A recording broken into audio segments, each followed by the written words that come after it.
We're preparing to put the cell back in the truck. We've got our container mounted again. We're going to try and run our bubbler this time, just to see how it does. We mixed up some new water, just for testing purposes. We've connected it up.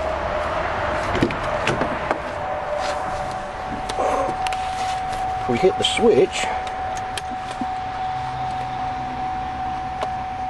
See, we're pulling about 15 amps of current with the cell activated.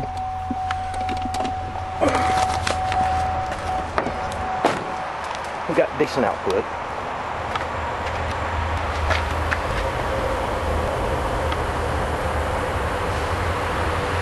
We've switched it back around so the negative is on the outside of the cell and positive is on the center. Hooked up to a charger, to a battery charger. Seems like we got better output with negative on the center plates and positive on the outside. But when we actually hook it up in a vehicle, it looks like just the opposite is true.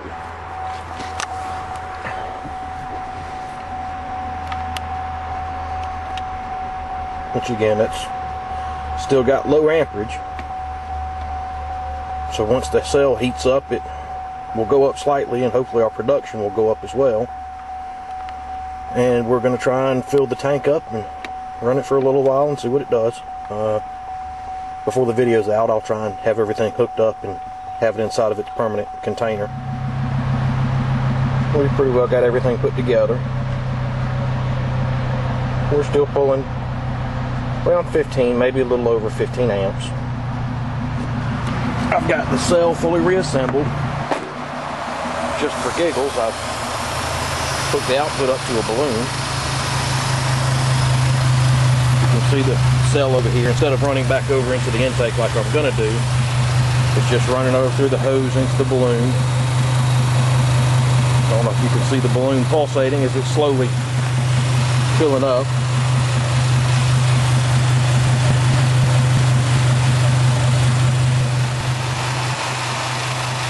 You can see the bubble slowly coming out. Now they're coming out slowly because I've got this balloon on the end. And you can see it is slowly filling up. It's taking it a while, but it is getting full. You can see the bubbles coming up through the bubbler. Now I didn't really rewrap the cell with Teflon tape, so I may be getting a little bit of pressure leakage from just around the lid.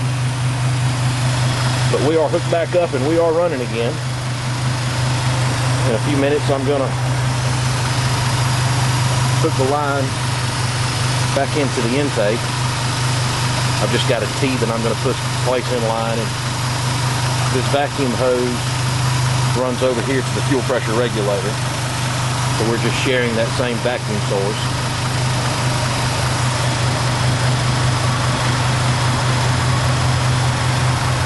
And we'll have it hooked the rest of the way up here in a few minutes tonight.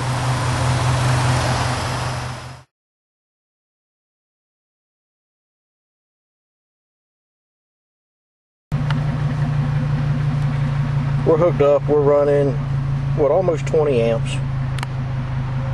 If I had a steady hand, it'd be a whole lot easier to see. I'm running about 20 amps of current. Oh, and for the first time, our circuit breaker just tripped.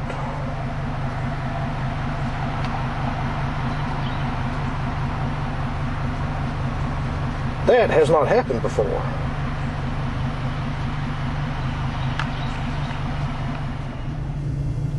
After giving it a couple minutes to cool down, it started working again. It looks like it was our relay that was bad, which I'd had it a time or two before, turned the switch on and it didn't immediately turn on.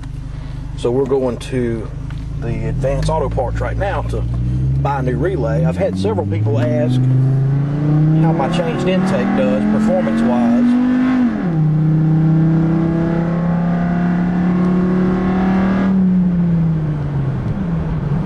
Use that opportunity to show the sound that I got out of the intake, and performance seems to do pretty good.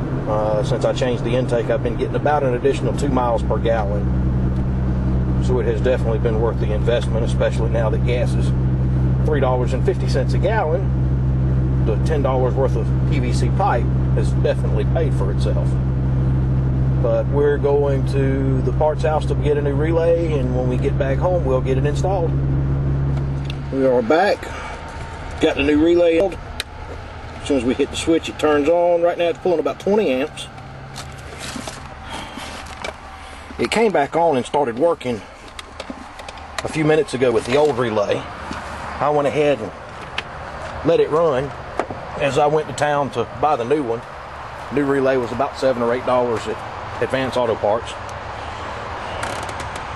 30 amp 12 volt relay. There's the old one. Here's my new relay installed.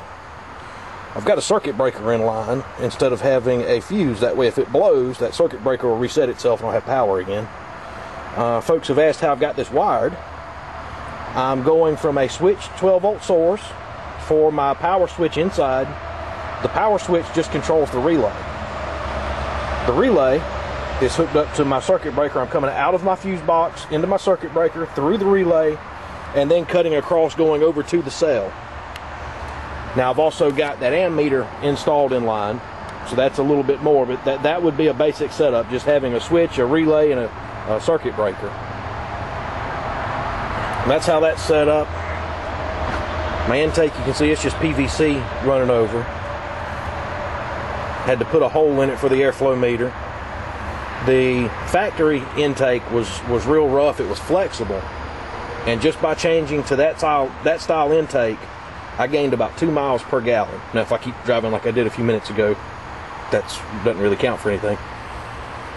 Cell's hooked up and it's installed. We'll start checking for fuel mileage and see what it does.